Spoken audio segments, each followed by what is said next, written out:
Hello students, how are you everyone. तो चलिए आज क्लास स्टार्ट करते हैं। आज हम करेंगे 9th क्लास की प्रश्नावली 8.2 से स्टार्ट। ओके, तो चलिए देखते हैं इसका पहला क्वेश्चन। पहला क्वेश्चन क्या है। अब आप लोग एक बात याद रखना, ये जो हमारी प्रश्नावली 8.2 है ये मध्य बिंदु प्रमेय पर डिपेंड है। ठीक है, तो आप लोगों को मध्य बिंदु प्रमेय अच्छे से आनी चाहिए। ठीक है, इसके बेसिक में मैंने आपको अच्छे से समझाया भी है, बट फिर भी आप लोगों को यदि समझ में नहीं आया तो एक बार फिर से मैं रिपीट करवा देती हूँ।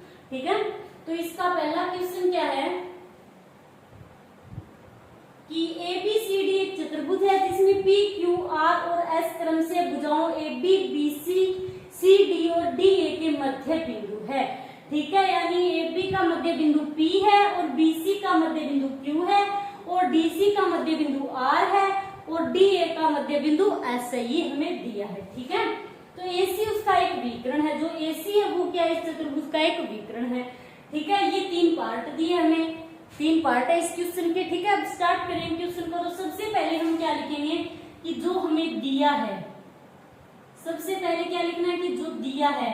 अब दिया हमें क्या है कि ABCD एक चतुर्भुज है जिसमें PQR और S क्रम से भुजाओं AB BC CD और DA के मध्य बिंदु है। ठीक है, ये हमें दिया है क्वेश्चन में। अब इसके बाद दूसरा पॉइंट सिद्ध दिया है, फिर उसके बाद आएगा सिद्ध करना है। सिद्ध हमें क्या करना है, सिद्ध करना है। इसमें आप लोग ये जो 3 पार्ट है ये उठाकर रख देना यहाँ पर, इतना सा काम है। ठीक है, ये आप खुद कर लेना। ओके, सिद्ध करना के बाद हम क्या करेंगे, उत्पत्ति। अब आप लोगों को पता होना चाहिए कि जो मध्य बिंदु प्रमेय है वो क्या होती है। तो मध्य बिंदु प्रमेय होती है जब किसी त्रिभुज की, ये कोई त्रिभुज है। ठीक है, अब जब किसी त्रिभुज की 2 भुजाओं के मध्य बिंदुओं को, ये 2 भुजाएं हैं इनकी, ये मध्य बिंदु है। ठीक है, जब किसी त्रिभुज की किन्हीं 2 भुजाओं के मध्य बिंदुओं को मिलाने वाली जो भुजा होती है वो तीसरी भुजा की क्या होती है, समांतर होती है और उसकी आधी होती है। ठीक है, जैसे इस भुजा को नाम दे दिया हमने AB और इसको नाम दे दिया PQ। तो इसको लिखने का तरीका क्या होगा, एक बार फिर से रिपीट कर रही हूँ। मध्य बिंदु प्रमेय क्या होता है कि जब किसी त्रिभुज की किन्हीं 2 भुजाओं के मध्य बिंदुओं को मिलाने वाली जो भुजा होती है वो तीसरी भुजा के समांतर होती है और उसकी आधी होती है। ठीक है, और उसको लिखने का तरीका क्या होता है कि जो AB है वो क्या है, समांतर PQ है और जो AB है वो क्या है, PQ की आधी है। ठीक है, तो इसको लिखने का तरीका ये होता है, हमने क्या लिख दिया, जो AB है वो क्या है, PQ की आधी है।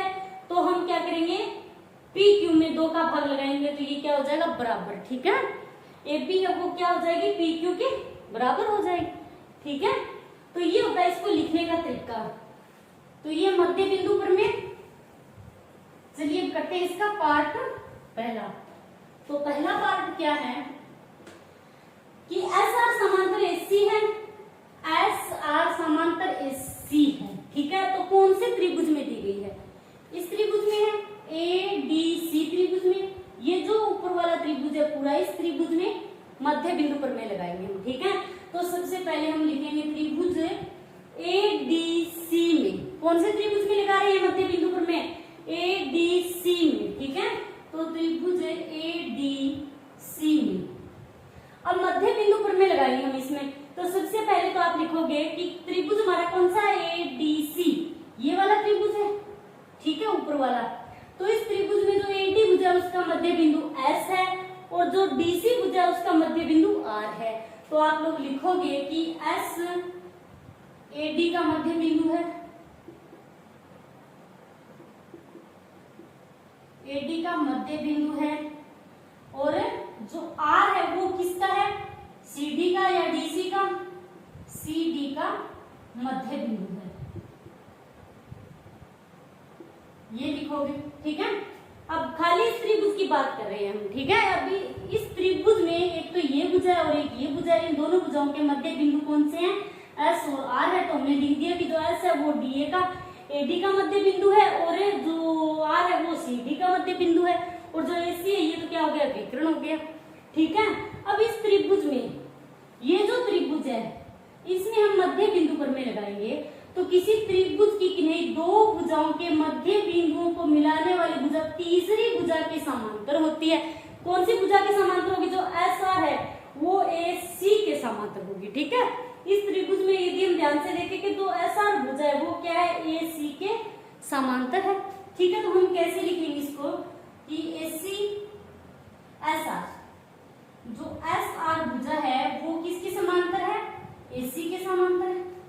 ऐसे लिखेंगे एस आर समांतर ए सी, इसका आप नंबर दे दो एक। आप लोग यहाँ पर समीकरण नहीं कह सकते क्योंकि समीकरण नहीं है ये। ठीक है, खाली नंबर दे दो। तो ये एक नंबर हो गया। एस आर किसके समांतर हो गया? एसी के। और जो एस आर है वो एसी का आधा होता है। तो कैसे लिखेंगे कि एस आर बराबर 1/2 एसी। इससे नंबर दे दो आप 2। अब यही चीज हमें सिद्ध करनी थी। हो गया पहला। कारण क्या लिखोगे यहाँ पर कि मध्य बिंदु प्रमेय। खाली ये लिखना है कि मध्य बिंदु प्रमेय। तो मध्य बिंदु प्रमेय से ये तो सिद्ध हो गया कि जो एस आर है वो समांतर है एसी के और एस आर क्या है? एसी का आधा है। तो ये चीज हमने सिद्ध कर दी। ठीक है, चलिए अब करते हैं इसका दूसरा पार्ट। तो दूसरे पार्ट में क्या दे रखा है कि जो पी क्यू है वो एस आर के बराबर है। पी क्यू बराबर एस आर, तो पी क्यू बराबर एस आर। ठीक है, अब जो पी क्यू है वो एस आर के बराबर दे रखा है। ठीक है, तो जो ये त्रिभुज है ये तो हमने ले लिया पहले त्रिभुज एडीसी में। अब हम ये त्रिभुज लेंगे ए बी सी, ये वाला। ठीक है, नीचे वाला ये त्रिभुज। तो अब हम लिखेंगे इसी प्रकार जो हमने पीछे किए सेम वही करना है। ठीक है, तो इसी प्रकार त्रिभुज ए बी सी में, अब ए बी सी जो त्रिभुज है इसमें हम मध्य बिंदु प्रमेय लगाएंगे। तो ये ए बी सी ये त्रिभुज है, इसमें मध्य बिंदु प्रमेय लगाएंगे। तो ये जो त्रिभुज है तो किसी त्रिभुज की इतनी दो भुजाओं के मध्य बिंदुओं को मिलाने वाली भुजा तीसरी भुजा के समांतर होती है और उसकी आधी होती है। यही होगा।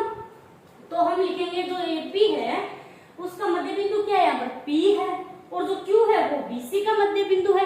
तो ये लिख दो आप सबसे पहले। तो ठीक है, तो आप लिखोगे कि पी ए बी का मध्य बिंदु है।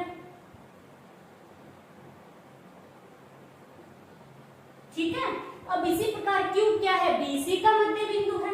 तो आप लिखोगे कि Q BC का मध्य बिंदु है।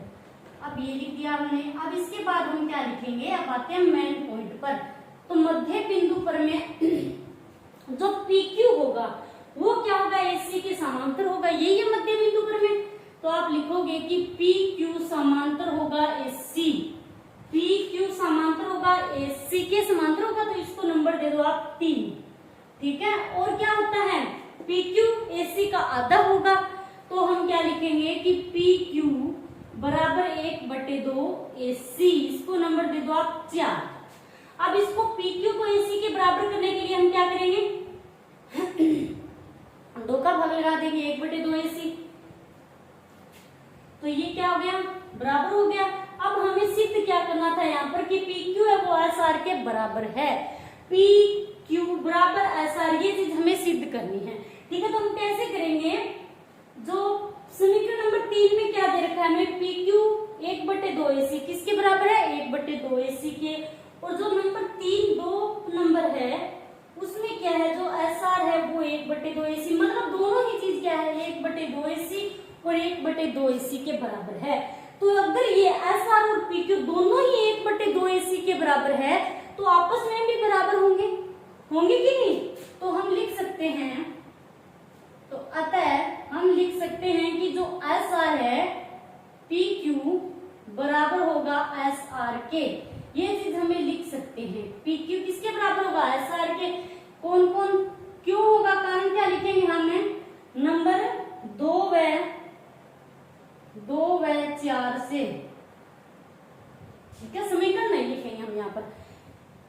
नंबर 2 और 4 से। ठीक है, 2 और 4 से हम कह सकते हैं कि जो पी क्यू है वो एस आर के बराबर है। ठीक है, यहाँ पर ये समीकरण नहीं है, ये समीकरण है, इसलिए हम खाली नंबर लगा रहे हैं। तो ये हो गया इसका तीसरा पार्ट। अब चौथा पार्ट देखते हैं। तो चौथा पार्ट में क्या पूछ रखा है हमें कि जो पी क्यू आर एस एक समांतर चतुर्भुज है, पी क्यू आर एस एक समांतर चतुर्भुज है। तो समांतर चतुर्भुज होने का क्या विशेषता होती है समांतर चतुर्भुज की, कि जो समांतर चतुर्भुज होता है उसकी सम्मुख भुजाओं का एक युग्म क्या होता है। यदि किसी समांतर चतुर्भुज कब होगा, जब किसी त्रिभुज का एक युग्म बराबर और समांतर हो, तो वह क्या होगा, अवश्य वह एक समांतर चतुर्भुज ही होगा। ठीक है, तो यदि इस चतुर्भुज का हम समीकरण 1 में देखें तो क्या है, एस आर समांतर एसी है, एस आर समांतर एसी है। मतलब ये क्या है, एस आर किसके समांतर है, एसी के, समीकरण 1 में। ठीक है, और समीकरण 3 में क्या है, पी क्यू जो है वो एसी के समांतर है। मतलब जो एस आर है वो भी एसी के समांतर है और जो पी क्यू है वो भी एसी के समांतर है। इसका मतलब क्या होगा कि जो एस आर है वो पी क्यू के भी समांतर होगा। तो हम लिख सकते हैं, तो पी क्यू समांतर होगा एस आर नंबर 1 और 3 से, कह सकते हैं हम। तो हम लिखेंगे 1 व 3 से, 1 व 3 से हम कह सकते हैं कि पी क्यू क्या है, समांतर है एस आर के। ये भी आपस में समांतर होगी क्योंकि पी क्यू है वो भी एसी के समांतर है और जो एस आर है वो भी एसी के समांतर है। तो ये दोनों आपस में भी समांतर होंगे। ठीक है, और हम नंबर 4, इसको नंबर दे दो आप 5, और 5 नंबर से हम क्या कह सकते हैं, तथा पी क्यू बराबर एस आर है नंबर 5 से। अब पी क्यू समांतर हो गया, पी क्यू जो है वो एस आर के समांतर भी हो गया और जो पी क्यू है वो एस आर के बराबर भी हो गया। तो अब हम क्या लिख सकते हैं कि जो पी क्यू आर एस है वो क्या है, एक समांतर चतुर्भुज है। क्योंकि जब किसी त्रिभुज का एक युग्म बराबर हो और समांतर भी हो तो वह एक समांतर चतुर्भुज होता है। तो अब आप लिख दो, अतः पी क्यू आर एस एक समांतर चतुर्भुज है क्योंकि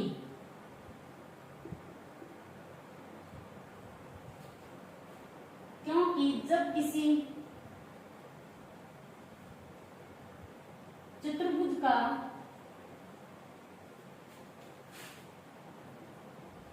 कोई एक युग्म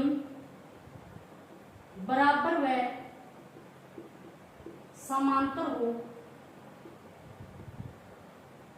तो वह एक समांतर चतुर्भुज होता है। ठीक है, तो ये एबीसीडी क्या हो गया, यहाँ पर एबीसीडी में पी क्यू आर एस है। ठीक है, तो पी क्यू आर एस क्या हो गया यहाँ पर, एक समांतर चतुर्भुज। चलिए अब करते हैं इसका दूसरा क्वेश्चन। ठीक है, तो दूसरा क्वेश्चन क्या है कि एबीसीडी एक समचतुर्भुज है। हमें क्या दे रखा है कि एबीसीडी एक समचतुर्भुज है। तो सबसे पहले हम एक समचतुर्भुज बनाएंगे। ठीक है,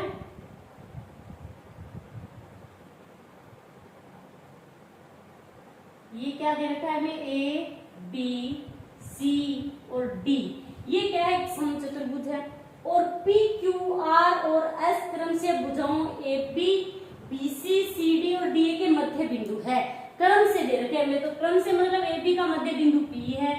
ठीक है, बी सी का मध्य बिंदु क्यू है और जो सी डी है उसका मध्य बिंदु आर है और जो डी है उसका मध्य बिंदु एस है।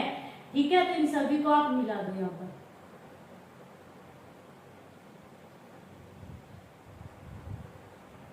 अब इसके बाद हमें आगे क्वेश्चन क्या कहता है, दर्शाइए कि चतुर्भुज पी क्यू आर एस एक आयत है। अब हमें क्या दर्शाना है यहाँ पर कि जो पी क्यू आर एस है वो क्या है, एक आयत है। अब आयत होने का क्या होता है कि जो आयत होता है उसकी क्या विशेषता होती है आयत की, कि आयत के आमने सामने की भुजाएं बराबर होती है और उसका प्रत्येक कोण 90 डिग्री होता है। ठीक है, तो हम क्या करें, सबसे पहले हम ये करेंगे कि इसको हम यदि एक समांतर चतुर्भुज दर्शा दे, यदि हम सिद्ध कर दे कि पी क्यू आर एस एक समांतर चतुर्भुज है। ठीक है, अब यदि एक समांतर चतुर्भुज होगा उसके बाद हम इसका कोई एक कोण यदि 90 डिग्री करेंगे तो समांतर चतुर्भुज का यदि एक कोण 90 डिग्री का होता है तो उसके चारों कोण ही 90 डिग्री के होते हैं। ठीक है, तो अब हम यहाँ पर एक विकर्ण खींच लेंगे। ठीक है, विकर्ण हम क्यों खींचेंगे, क्योंकि हम यहाँ पर मध्य बिंदु पर में लगाएंगे। तो उसके लिए हमें क्या करना होगा, जो AC है वो विकर्ण खींच लेते हैं हम यहाँ पर। ठीक है, तो हम सबसे पहले क्या लिखेंगे, जो हमें दिया है, दिया हमें क्या है यहाँ पर है कि ABCD एक समचतुर्भुज है, ये दे रखा है, और PQR और S क्रम से भुजाओं AB, BC, CD और DA के मध्य बिंदु है। ठीक है, ये हमें दिया है। अब उसके बाद हमें क्या करना है, सिद्ध क्या करना है, सिद्ध करना है कि जो PQRS है वो क्या है, एक आयत है। PQRS एक आयत है, ये चीज हमें सिद्ध करनी है। ठीक है, तो उसके बाद हम करेंगे उत्पत्ति। अब PQRS एक आयत है, ये चीज हमें सिद्ध करनी है। सबसे पहले हम सिद्ध करेंगे कि PQRS एक समांतर चतुर्भुज है। आप उत्पत्ति से पहले रचना भी लिख देना। ठीक है, रचना में आप क्या लिखोगे कि जो विकर्ण AC खींचा, ठीक है, AC विकर्ण खींचा, ये लिख दो आप। ओके, अब हमने AC विकर्ण क्यों खींचा है, क्योंकि हम इसको सबसे पहले समांतर चतुर्भुज सिद्ध करेंगे। समांतर चतुर्भुज हम कैसे सिद्ध करेंगे, ये AC हमने विकर्ण खींच दिया, तो जो ABC त्रिभुज है इसमें हम मध्य बिंदु पर में लगाएंगे, और फिर हम ABC त्रिभुज में मध्य बिंदु पर में लगाएंगे। अब इन दोनों में मध्य बिंदु पर में लगाएंगे तो हम इसको समांतर चतुर्भुज सिद्ध कर देंगे। ठीक है, तो चलिए हम सबसे पहले जो त्रिभुज ADC है इसमें मध्य बिंदु पर में लगाएंगे।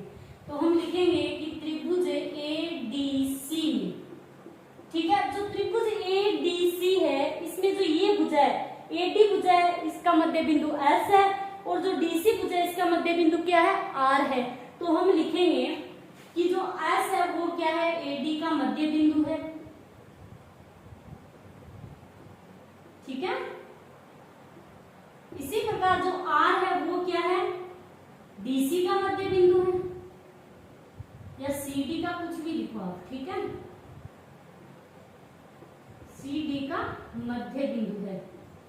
अब ये लिख दिया हमने। अब हम इसमें लगाएंगे मध्य बिंदु पर में। तो जो ADC त्रिभुज है, ये वाला ऊपर वाला, तो इस त्रिभुज में ये जो आसार भुजा है ये क्या है, AC के समांतर है कि नहीं, और इसकी आधी है। तो मध्य बिंदु पर में हमारी क्या होती है, किसी त्रिभुज की किन्हीं दो भुजाओं के मध्य बिंदुओं को मिलाने वाली जो भुजा होती है वो तीसरी भुजा के समांतर होती है और उसकी आधी होती है। तो इसको लिखेंगे कैसे हम, ठीक है, तो हम लिखेंगे कि जो SR है वो समांतर है AC के। ठीक है, SR किसके समांतर होगी, AC के, और SR क्या होगी, AC की आधी होती है। तो हम क्या लिखेंगे, और SR बराबर 1/2 AC, इसको नंबर दे दो आप 1। ठीक है, अब इसी प्रकार हम इस त्रिभुज में लगाएंगे ABC त्रिभुज में मध्य बिंदु पर में। आप लोग यहाँ पर कारण लिख देना। ठीक है, कि मध्य बिंदु पर में, मध्य बिंदु पर में। अब इसी प्रकार हम दूसरे त्रिभुज में लगाएंगे, ये जो ABC त्रिभुज है इसमें, तो आप लिखोगे कि त्रिभुज ABC में। ठीक है, अब ABC जो त्रिभुज है इसमें जो AB भुजा है इसका मध्य बिंदु P है, और जो BC भुजा है उसका मध्य बिंदु क्या है, Q है। तो आप क्या लिखोगे कि P AB का मध्य बिंदु है। ठीक है, इसी प्रकार क्या है, जो Q है वो क्या है, BC का मध्य बिंदु है। तो Q BC का मध्य बिंदु है। अब यहाँ पर हम मध्य बिंदु पर में लगा रहे हैं, तो मध्य बिंदु पर में जो इस त्रिभुज में हम लगा रहे हैं, तो इसका लिखने का तरीका क्या होगा कि ABC जो त्रिभुज है इसमें ये जो PQ भुजा है ये क्या है, AC के समांतर है और क्या है PQ AC के आदि है। तो हम क्या लिखेंगे, तो PQ समांतर AC होगा। इसी प्रकार लिखेंगे PQ AC के समांतर है और क्या है, और PQ बराबर 1/2 AC है। ठीक है, इसको आप दे दो नंबर 2। आ रहा है समझ में? ठीक है, अब हम 1 नंबर और 2 नंबर से कह सकते हैं। अब आप ध्यान से देखोगे तो ये क्या है, AC और AC। यहाँ पर AC SR के समांतर है और यहाँ पर क्या है, AC PQ के समांतर है। मतलब PQ जो SR है वो भी AC के समांतर है और जो PQ है वो भी AC के समांतर है। तो इसका मतलब क्या हुआ कि जो ये SR और PQ है ये आपस में भी क्या होंगे, समांतर होंगे। ठीक है, जो SR है वो PQ के समांतर होगा। तो और जो यहाँ पर क्या है, ये 1/2 AC SR के बराबर है और 1/2 AC PQ के बराबर है। मतलब SR के बराबर 1/2 AC है और PQ के बराबर भी 1/2 AC है। तो जो SR है और PQ है ये दोनों आपस में भी क्या होंगे, बराबर होंगे। ठीक है, तो हम क्या लिखेंगे, अतः जो SR है वो AC के समांतर है और PQ है वो भी AC के समांतर है। तो हम लिखेंगे कि SR समांतर PQ। ठीक है, और यहाँ पर क्या है, 1/2 AC 1/2 AC दोनों ही SR और PQ के बराबर है। तो हम लिखेंगे कि SR बराबर PQ। अब कारण क्या लिखोगे, यहाँ पर नंबर 1 व 2 से, तो 1 व 2 से SR समांतर PQ है और PQ बराबर SR बराबर PQ है। इसका मतलब क्या हुआ कि जब किसी त्रिभुज का एक युग्म बराबर और समांतर हो तो वह एक समांतर चतुर्भुज होता है। ठीक है, तो अब हम लिखेंगे, इसको नंबर दे दो 3। तो हम लिखेंगे कि नंबर 3 से PQRS एक समांतर चतुर्भुज है।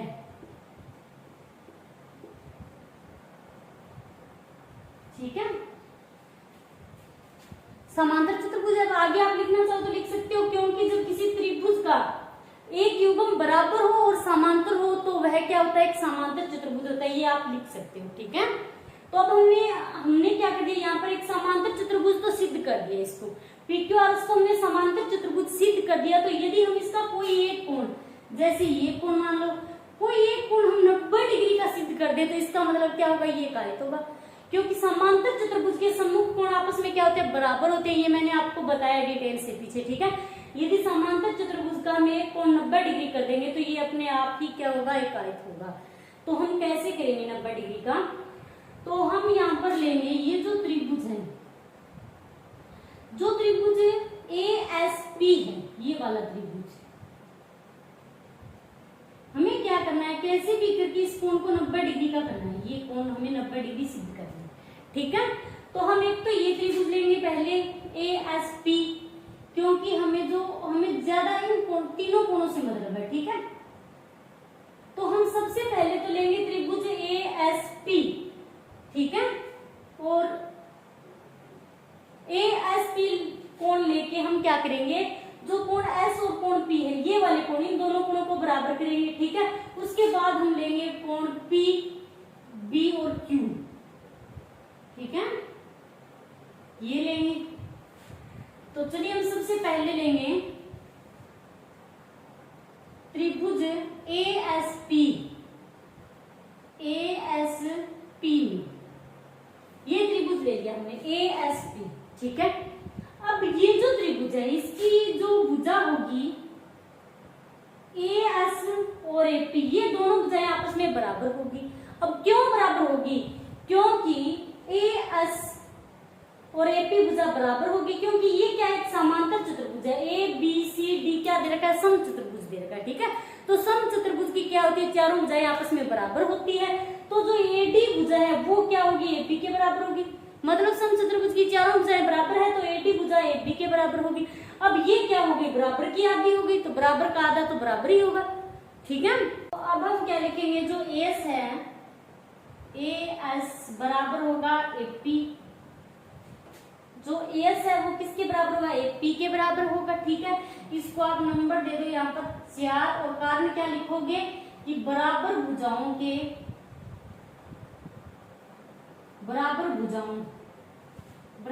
कौन कौन सी, ये भी लिख देना आपकी जो AD है वो किसके बराबर है, यहाँ पर AD और AB क्या है, बराबर है, क्योंकि ये समचतुर्भुज है।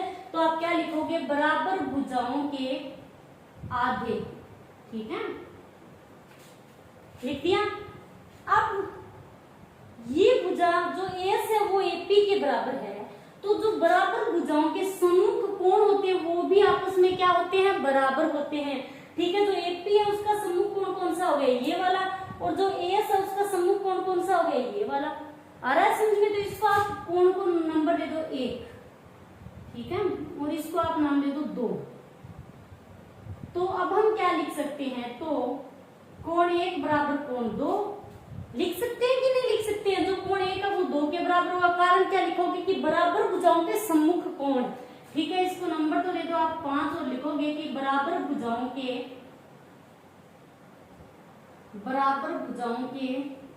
सम्मुख कोण। आ रहा है समझ में? तो कोण 1 बराबर कोण 2 हो गया, ठीक है। अब इसी प्रकार हम इस त्रिभुज में लगाएंगे यही नियम, ठीक है। त्रिभुज PBQ में, ठीक है। तो अब इसको आप नंबर 3 दे दो और इसको नंबर दे दो आप 4।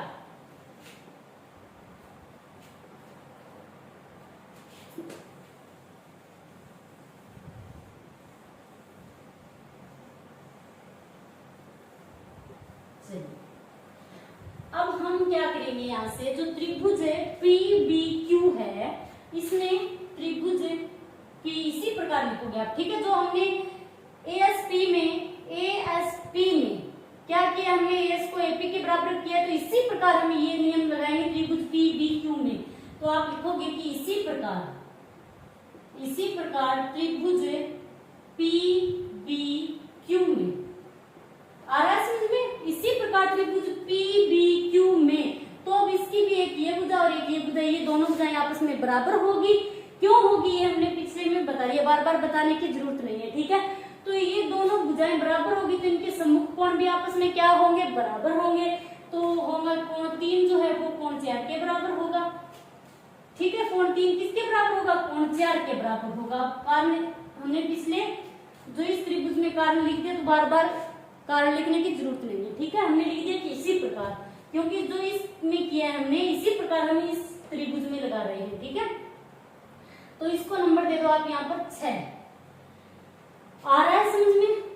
ठीक है, चलिए अब आगे बढ़ते हैं। तो ये 3 और 4 ये भी बराबर हो गया, और जो कोण 1 है वो 2 के बराबर हो गया। अब हमें क्या करना है, ये जो कोण है इस कोण को हमें 90 डिग्री का सिद्ध करना है, ठीक है। तो जब दो समांतर रेखाओं को एक तिर्यक रेखा काटती है, तो ये जो कोण बनते हैं ये क्या होते हैं, आसन कोण होते हैं, ठीक है। और इनका योग कितना होता है, 180 डिग्री के बराबर होता है। तो इस त्रिभुज में, ये चतुर्भुज में ये क्या है, दो समांतर रेखाएं, ठीक है। और समांतर रेखाओं को जो ये भी, ये क्या है, तिर्यक रेखा काट रही है, तो जो ये कोण होगा और ये कोण होगा, इनमें हम ये क्या हो गया, आसन कोण।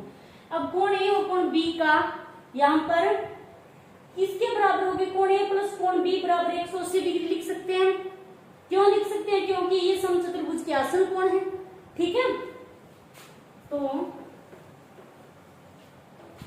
अब हम लिखेंगे, अतः कोण A प्लस कोण B बराबर हमने लिख दिया 180 डिग्री। कारण क्या लिखेंगे, समचतुर्भुज के आसन कोण,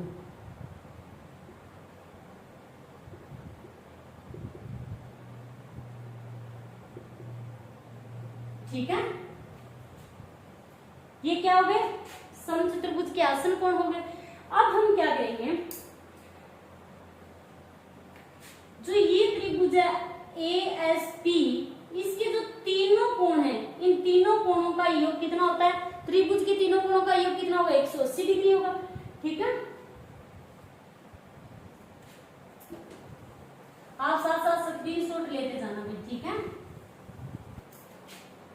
अब हम क्या करेंगे, जो ये त्रिभुज है ASP, इसके तीनों कोणों को हम जोड़ देंगे, ठीक है। हम क्या लिखेंगे यहाँ पर कि कोण A और कोण 1 और कोण 2, ठीक है। तो हम लिखेंगे कोण A प्लस कोण 1 प्लस कोण 2 बराबर 180 डिग्री। ये चीज हम लिख सकते हैं। क्यों लिख सकते हैं? क्योंकि ये एक त्रिभुज है ASP और इस त्रिभुज में 3 कोण बन रहे हैं, एक तो 1 और एक और एक 2। अब इन तीनों कोणों का योग कितना होगा? 180 डिग्री होगा त्रिभुज के कोण योग गुणक्रम से। यहाँ पर लिख दो कि त्रिभुज के तीनों कोणों का योग 180 डिग्री होता है। तीनों कोणों का योग 180 डिग्री होता है। ठीक है, अब इसी प्रकार हम इस त्रिभुज में लगाएंगे जो त्रिभुज PBQ है, इसके तीनों कोणों को हम जोड़ेंगे। तो इसमें कौन कौन से? कोण B, कोण 3 और कोण 4। ठीक है, कोण B प्लस कोण 3 प्लस कोण 4 बराबर 180 डिग्री। इसमें भी हम यही नियम लगाएंगे। ठीक है, कि त्रिभुज के कोण योग गुणक्रम से क्या होगा? त्रिभुज के तीनों कोणों का योग 180 डिग्री के बराबर होगा। आ रहा है समझ में? अब हम क्या करेंगे? इनको जोड़ देंगे। ठीक है, जोड़ेंगे तो हम लिखेंगे कोण A प्लस कोण B प्लस कोण 1 प्लस कोण 3 प्लस कोण 2 प्लस कोण 4 बराबर कितना हो गया? 360 डिग्री। यहाँ तक सभी को समझ में आ गया होगा। ठीक है, अब हमें क्या करना है आप ध्यान से देखना। यहाँ पर ये क्या बन रहा है? एक रेखिक युग्म, एक सरल रेखा बन रही है। रेखिक युग्म नहीं तो एक सरल रेखा है और सरल रेखा पर ये जो कोण कितने डिग्री का बनेगा? यहाँ पर 180 डिग्री का। तो हम इन तीनों कोणों को जोड़ेंगे। इसको आप x डिग्री मान लो। ठीक है, तो कोण 2 और कोण x और कोण 4 इन तीनों कोणों को हम जोड़ेंगे। ठीक है, तो अब हमें किस पर ध्यान देना है? कि कोण 2 और कोण 4 पर ध्यान देना है। ठीक है, अब यहाँ पर जितने भी कोण हम सभी को हटाएंगे, खाली 2 और 4 लेके आएंगे। ओके, तो जो कोण A, अब आप ध्यान से देखोगे तो कोण A प्लस कोण B बराबर कितना? 180 डिग्री है। तो कोण A प्लस कोण B इसकी जगह हमने लिख दिया 180 डिग्री। आ रहा है समझ में? ठीक है, हमें कौन कौन से कोण रखने हैं? कोण 2 और कोण 4 रखना है। ठीक है, अब कोण 1 हटाना है हमें। तो कोण 1 किसके बराबर है? कोण 1 है कोण 2 के बराबर। 5 नंबर में दे रखा है कोण 1 किसके बराबर है? कोण 2 के बराबर है। तो इसकी जगह हमने लिख दिया कोण 2 प्लस कोण 3 भी हटाना है हमें। तो कोण 3 किसके बराबर है? कोण 4 के बराबर है। तो इसकी जगह लिख दो कोण 4, बाकी सेम लिख दो। ठीक है, प्लस कोण 2 प्लस कोण 4 बराबर 360 डिग्री। आ रहा है समझ में? चलिए 180 को तो हम पक्षांतरण करेंगे तो इस तरफ लेके आएंगे। ठीक है, तो बचा क्या? यहाँ पर कोण 2 प्लस कोण 4 प्लस कोण 2 प्लस कोण 4 बराबर 360 डिग्री माइनस 180 डिग्री।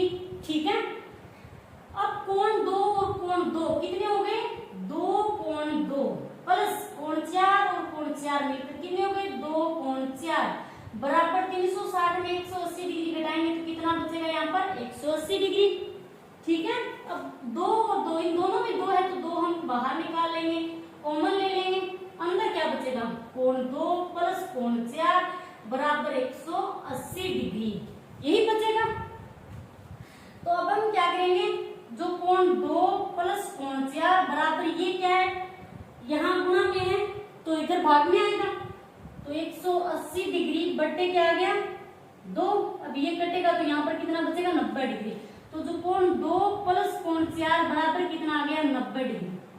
ये हमने यहाँ पर किसका मान निकाल लिया? कोण 2 और कोण 4 का मान निकाल लिया। कोण 2 और कोण 4 कितना है? 90 डिग्री है। ठीक है, अब हमें यहाँ से क्या निकालना है? खाली x का मान निकालना है। ठीक है, तो अब हम क्या करेंगे? इसका आपने स्क्रीनशॉट ले लिया होगा। ठीक है, अगर नहीं भी लिए तो जल्दी से ले सकते हो आप। चलिए अब हम क्या करेंगे कि ये क्या है? एक सरल रेखा है। ठीक है, सरल रेखा पर जब कोण बनता है कितने डिग्री का बनता है? 180 डिग्री का। तो यहाँ पर ये क्या? एक सरल रेखा है, इस पर ये कोण कितना बन रहा है? 180 डिग्री। अब 180 डिग्री कब बनेगा? जब हम तीनों कोणों को जोड़ देंगे। ठीक है, तो हम यहाँ पर क्या करेंगे कि कोण 2 प्लस कोण 4 और प्लस कोण x बराबर 180 डिग्री। कारण क्या लिखोगे? सरल रेखा पर बने कोण, सरल रेखा पर बने कोण, ये चीज लिख देना आप। ठीक है, अब सरल रेखा पर बने हुए कोण का योग कितना होता है? 180 डिग्री के बराबर होता है। तो कोण 2 और कोण 4 का मान हमने कितना निकाला है 90 डिग्री। तो कोण 2 और कोण 4 की जगह तो आप लिख दो 90 डिग्री, फिर प्लस कोण x बराबर 180 डिग्री। तो हमें यहाँ से कोण x का मान निकालना है, तो पक्षांतरण करेंगे तो 180 डिग्री माइनस आएगा 90 डिग्री। तो जो कोण x है वो किसके बराबर आ गया 90 डिग्री के बराबर आ गया। यही चीज हमें सिद्ध करनी थी। यहाँ से जो कोण x का मान हमने कितना निकाल दिया 90 डिग्री, मतलब एक कोण हमने समकोण निकाल दिया।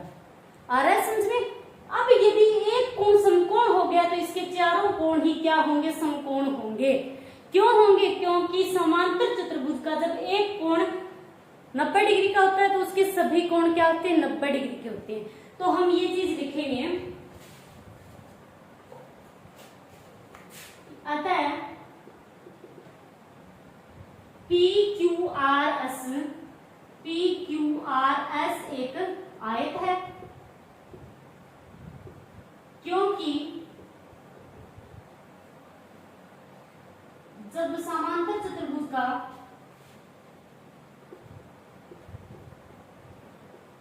एक कोण यदि समकोण हो तो उसके सभी कोण समकोण होते हैं।